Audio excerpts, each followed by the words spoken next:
Welcome to our screencast on regular verbs in German. Now a verb, what is a verb? Of course, a verb is a doing word, as we already know from English.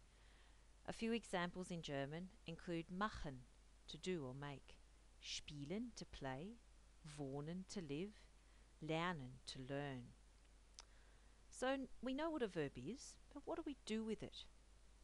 As in English, in German a verb needs to be conjugated. And all that means is that it needs to be put into the right form for who or what we're talking about. But how? Let's see. There's a definite pattern because these are regular verbs. The first step is to find the stem of the verb, and we do this by removing the en. Most German verbs end in en, such as singen, to sing. So we find the stem by removing the en, and we're left with sing. And we use this in all forms of our regular verbs. The next step is to take our personal pronouns, which we met earlier, and here they are.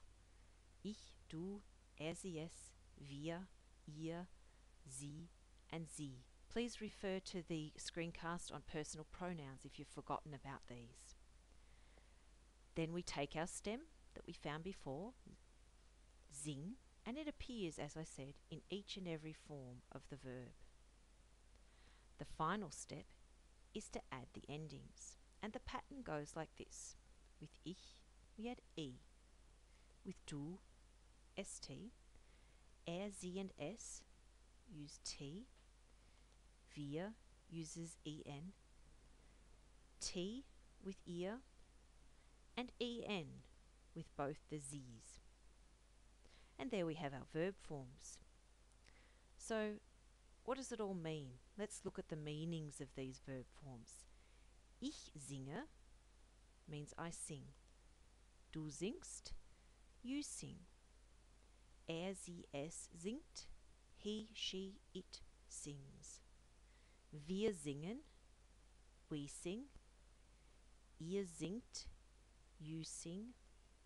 Sie singen, with the capital S on sie, you sing. And sie singen, they sing. And don't forget about the three forms of you. Please have a look back at the personal pronouns screencast about this.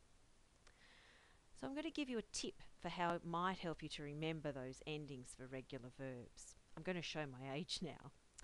The first two endings, with ich and du, are e and st, forming E Street. Now when I was a teenager, there was a TV show, a bit like Neighbours, on the television called E Street. Now E Street was on Channel 10. And if you look at the next two endings, you see that they form 10. And funnily enough, and this is a true story, it was on Channel 10 twice a week. And the final two endings are T and EN again. So the pattern formed is E Street 10 10. So hopefully this might help you. So to finish off, a summary. Step 1, we find the stem of the verb by chopping off the en.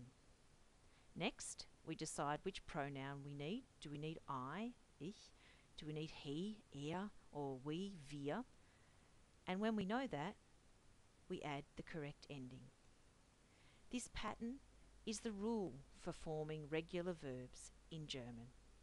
Good luck with it.